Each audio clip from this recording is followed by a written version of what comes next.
It's been a whirlwind couple of days of onboarding and loading out. I know most of us are still adjusting to life in orbit, but I just wanted to say how excited I am to be working with all of you on Odin, our blah blah blah blah blah, I'm guessing our resident AI.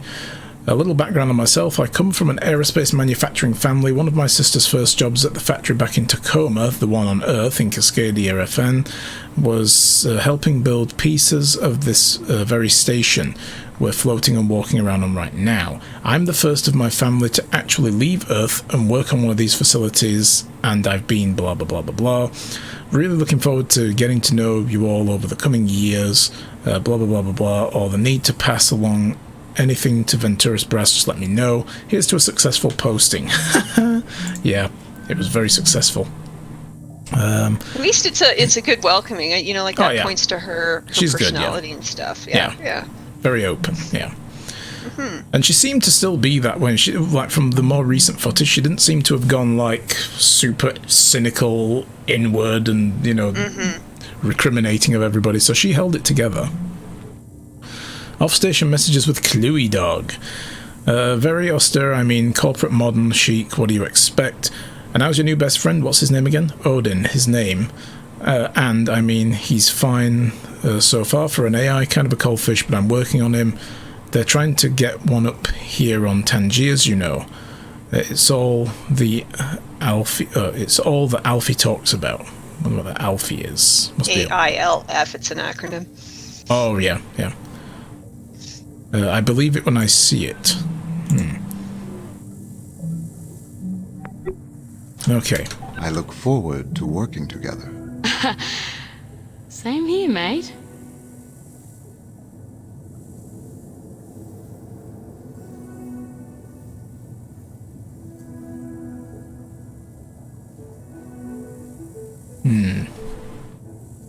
Doesn't seem to be anything awkward else. Silence. Yeah, they're just staring each other down now. Like, yeah, I look forward to working together. You too.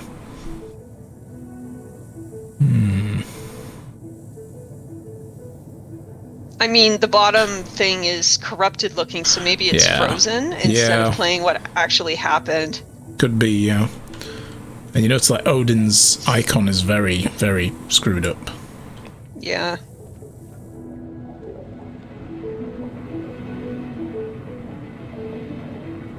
Nat's Talking to Computers Mix. That's the name of the playlist. She actually made a playlist for talking with Odin. Well, I don't think this is going to give us much of anything else, is it? So... Interesting. We'll just let it run. You never know, there might be one thing at the very end that just reveals it all. It's like, oh, this was a problem from a year ago. Yeah. This is where it all started. So typical of a developer to stick something at the end. Like, who's willing to sit through 2.5 to 3 minutes of silence? And then Odin just says, I'm going to kill you all. 1 year from now.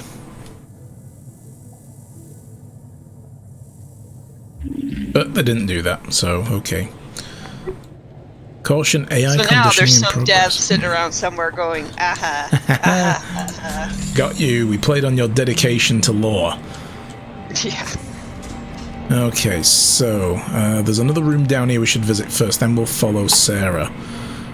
So this is personal quarters. Storage only. If you're looking for Nat, check the bungalow over in Mech. Oh yeah, because she wouldn't have bothered staying here, would she? She would have been staying with Berta. So yeah, they just dump crap in here, look. More duct tape. A spool of wire.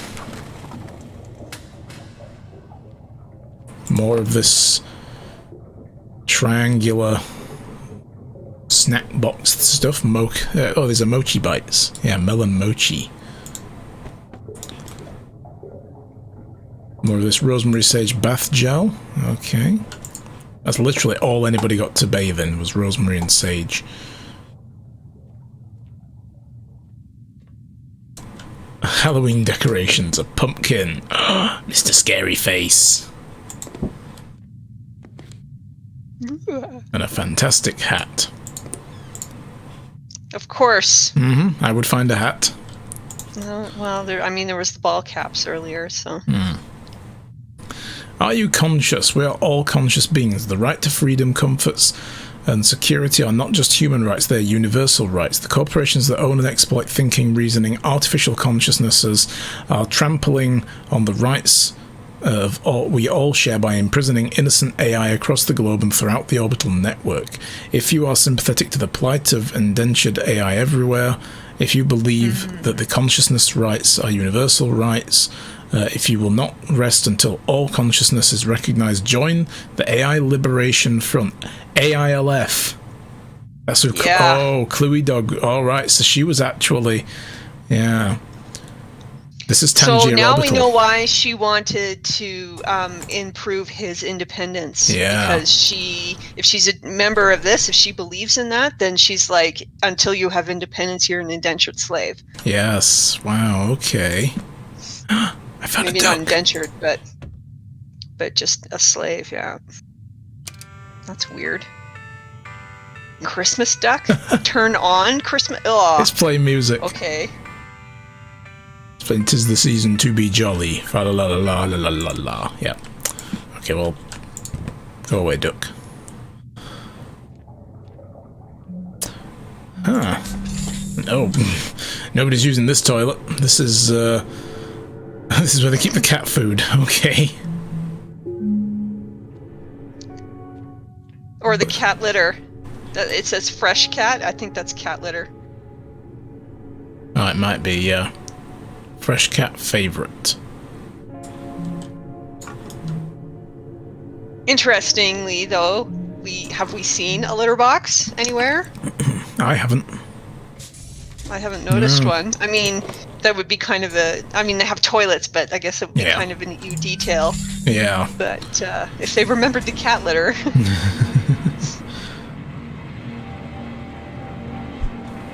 Alright, let's see where Sarah's going. So this would have been her coming from the disaster over in the cargo shuttle. That is the location I mentioned. Did you see it? It said, "I am here." Ooh, did it? Where? Yeah. In the subtitles? When it was loading. Oh. The big blue about the data recovered, whatever, it flickered to I am here. Oh. I wonder if that's Odin then that's actually doing all this extra stuff, maybe. Crowbar or something. No, it's open. It's just hanging open. What?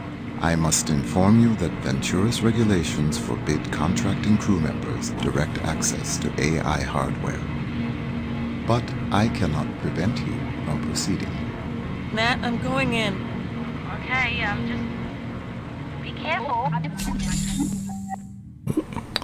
What is this red thing floating around by her head? That I've seen that come up whenever she's like communicating with someone else. Whenever people communicate, it puts like a little thing. Oh, it's like an audio wave pattern, I think. Gotcha. Yeah, the vent's distributing the nerve gas.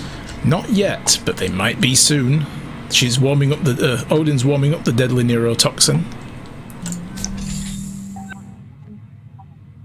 Yeah, so Sarah went through here. Secure Communications Center, data access by authorized Venturous personnel only.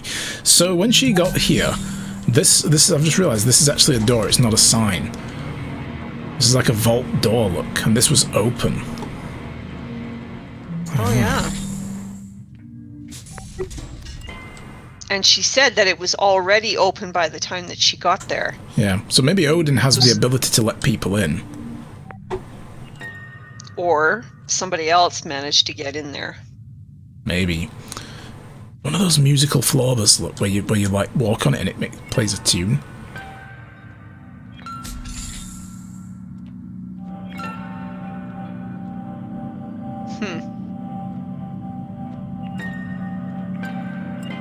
So that stuff along the bottom, blah blah blah, crew, blah blah blah, captured 14 hours ago, that's what has been flickering. Ah, right.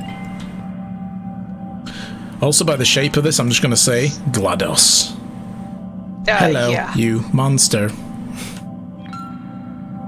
Illegal data access by crew member Sarah Hasmardi 14 hours ago. Illegal crew access. Oh, she touched things. She shouldn't have touched things. And another one in here. Illegal data access 14 hours ago. Station air, wetware release interface. Okay. Well, let's see what she does in here. Shouldn't we watch the first room? Yeah, that's where we're back to the first room now. Oh, Yeah. we are. It's a big Yeah. circle. Okay. Yeah.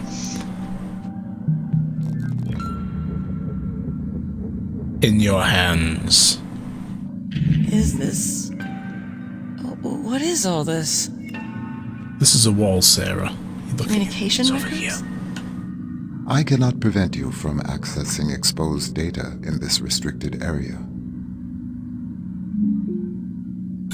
Oh. Illegal data access, crew member Sarah Asmadi, confidential transferred to local AR rig.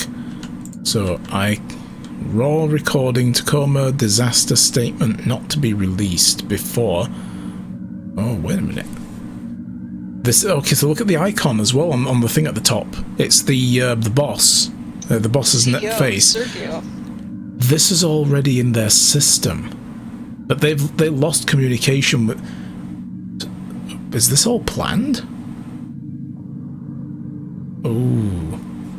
Wow, because remember, there's a statement. remember the thing that we saw about the orbital cottages, right? That they were being blocked because they somebody was like, there has to be humans there, and they're like, if they engineer a disaster, then whoever's bringing that injunction will be like, oh, maybe you're right, maybe it should be all automated. Yeah, they could say A, people died up there, and B, maybe they were to blame. Human error. Yeah. The AI would have stopped this if they were, if there weren't some restrictions and so on, yeah. Because this must have already been put in the system ahead of time, 'cause it says not to be released before February 29th. So that means it was written the day of the accident. Yeah, and that's obsolescence day.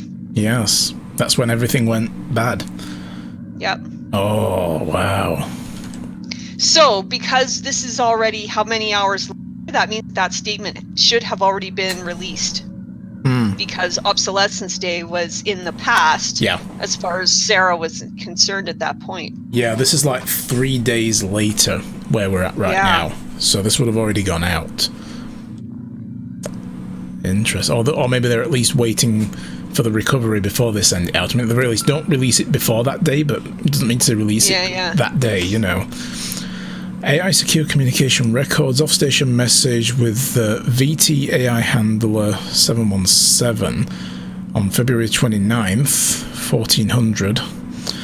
All top-tier AI directives transmitted override all prior existing directives. AI shall explosively decompress oxygen tanks.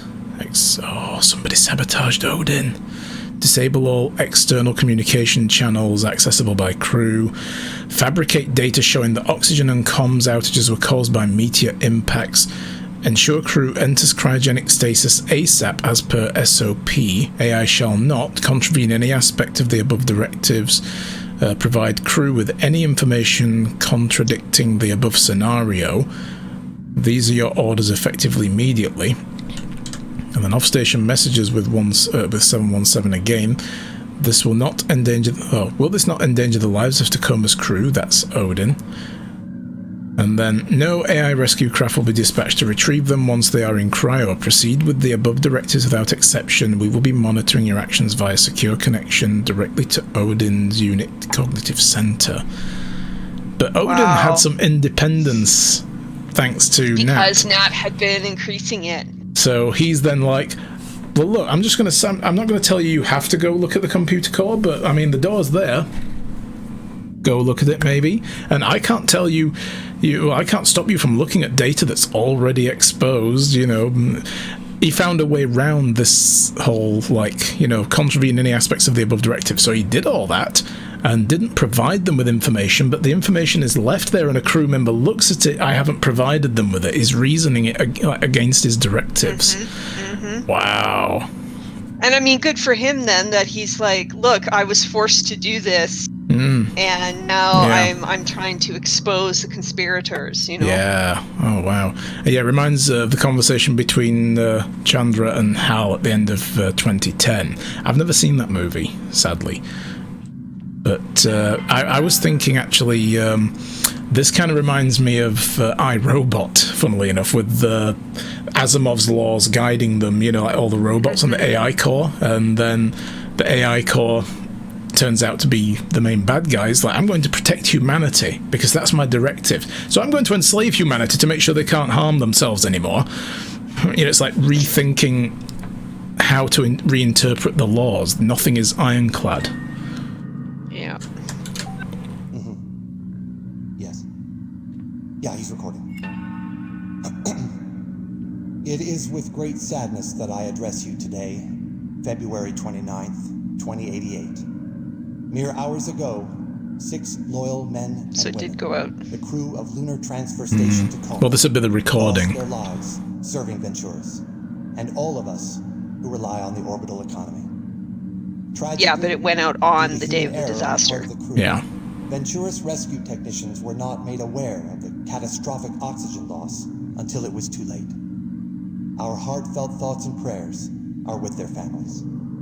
If only tragedies like this were avoidable. But in truth, they are. And here we go. As we know, each minute that human workers spend stationed isolated in orbit is another opportunity for heroes like the crew of Tacoma to lose their lives. We at Venturis say no more. The partisan obstructionism that led to the failure of the Orbital Worker Safety Bill has claimed its last victim. Today, we hereby renew our solemn pledge to fight for the legalization of fully automated orbital facilities.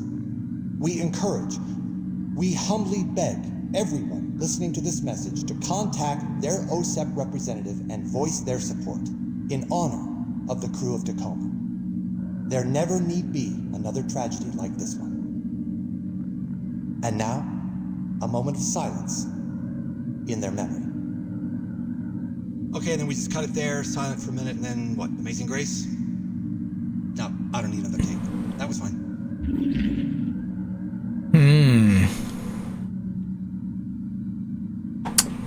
Alright, so yeah, they were basically looking to create a disaster and then point at it and say, this is why we need to get rid of the AI, you know, like the bill that means that they have to be babysitting AI in space. What have we got here? Internal report for Tier 1 executive only Venturis Belt legalization strategy. Here it is. Prepared especially for Sergio Venturi by Venturis Corp Strategic AI Juno. Oh, did another AI come up with this idea? Following the failure of the Venturis-backed Orbital Worker Safety Bill, or OCEP Congress, there is no significant probability of the Human Oversight Accord being repealed. Without a repeal, Venturis Belt facilities cannot begin operation. So this was the bungalows that they wanted in orbit.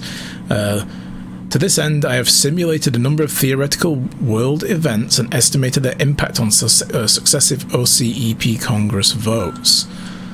Simulated world events include the precipitous decline of the orbital market, an extended strike by orbital workers union members, the assassination of the OCEP members opposed to the HOA, and more.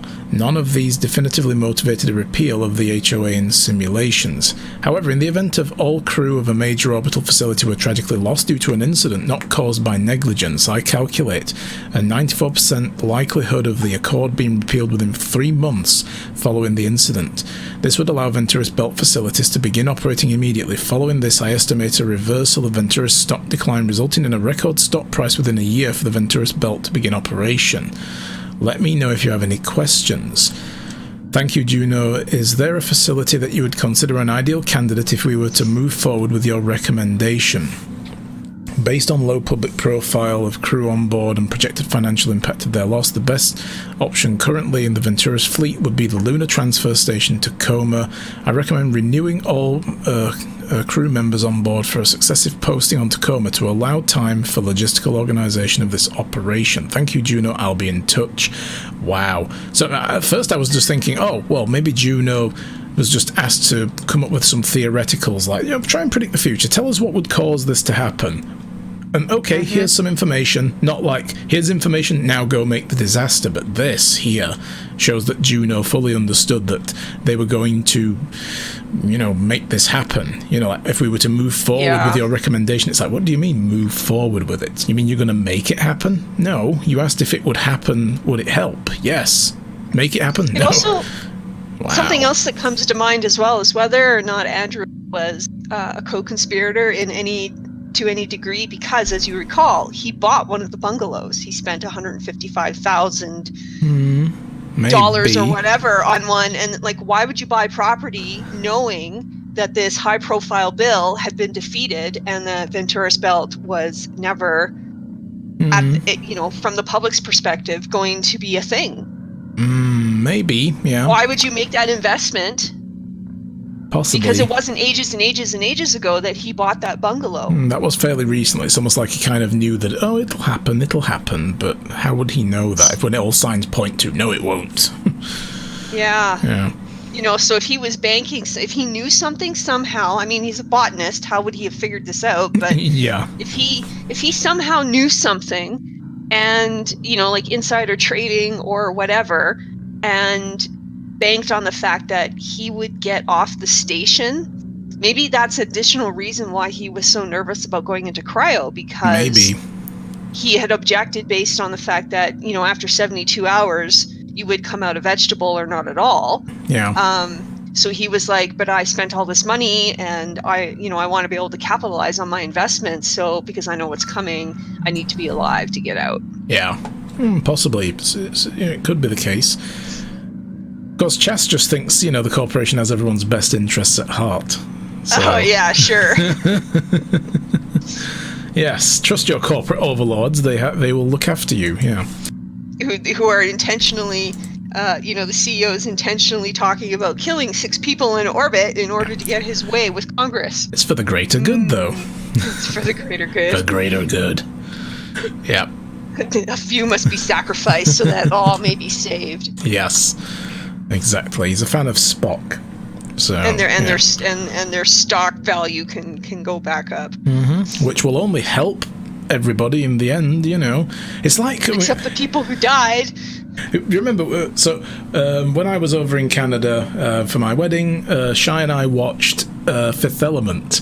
And it's like Gary Oldman's characters, Mr. Zod, where he brings the priest guy in and is all like, you know, like, oh, you're just a fan of destruction and chaos, and he's like, oh no, it's just, you misunderstand. I'm a lover of all life, and he just breaks his glass and he's like, you know, if I just break this glass, look at all these little robots now that come and clean everything up, and he's like, and then these robots have people that maintain them, that build them, the factories and so on, and says that creates life, a little bit of destruction, you know. So that's kind of like where he's like, we can help people by killing people. I mean, that's Thanos' whole approach too. You kill half of all life in the universe, so the other half can continue to thrive, and so on and so forth. Apart from, you know, the people who like died in plane crashes because the pilot and co-pilot was snapped away, and it's a bit more than half, you know. It was way more than half. So, you know, we do get it. Yeah, that's it. Of course we get it, but that doesn't make it right. Have to break a few eggs to make a delicious omelette. Omelets are delicious. Omelette? Somebody should go make me one. I'd like to, but it'll be cold by the time I get it to you. Yeah, moldy probably too. It would be a bit past its best. Yeah. Anyway, off-station message with confidential. Tacoma rescue craft launch schedule T-minus 1 hour 26 minutes. Off-station message with confidential. Tacoma rescue craft launch cancelled. Relaunch scheduled for relaunch unscheduled. Okay. Off-station message with VT AI handler account 717. The rescue craft departure has been intentionally cancelled. Off-station message with 717. Yes. And then so this is Odin, basically, to them. So his message to 717: without a rescue craft, the crew will expire from lack of oxygen or cryosleep overexposure within 12 hours. And then 717 replies: unfortunately, circumstances outside your concern make this unfathomable. AI may not reopen comms to contact orbital craft for facilities. AI may not provide crew with confidential information. These are direct orders. Do not contact us again about this issue. Damn. So what's in the other room? If someone were to override that protocol, external communications channels would be restored. Odin. Thank you. Hailing any ship. Any ship within radio range of Lunar Transfer Station, Tacoma. This is an SOS. Is anybody out there? So Odin gave her access to the comms. Again, not giving her access, but showing her where she can re-enable it. You know, like, well, I mean, if you push that button, you could save yourself. I'm not allowed to save you, though. You know, he's found ways around his protocols. I love that. That's so good. So And it's nice to see a game where the AI is... Like, he had to do all the bad things, but he's not... Oh, yeah. You know, like, he's trying to make it right. Yeah, he's got some moral reasoning there. Yeah. Yeah. It's nice. I like that. Yeah. So we can now release Odin. Mission parameters follow for the operation: technical subcontractor Amy Ferrier, randomly generating confirmation passphrase Zebra Foxtrot something or other. Final contractor confirmation pin code for entry of physical wetware interface 0451. Oh my god, that's used in so many games. Fahrenheit 45, yeah. Yeah. 0451 was also used in BioShock as well on some of the doors. You could just, if you didn't know the code to a door and it's like, where do we get this? Just put 0451 in. Oh, it opened the door. It's probably all likely a harkening back to the book, Fahrenheit 451. According to Chas, it dates back to the System Shock game and Deus Ex and Thief and so on. Yeah, the book predates all of that. Yeah,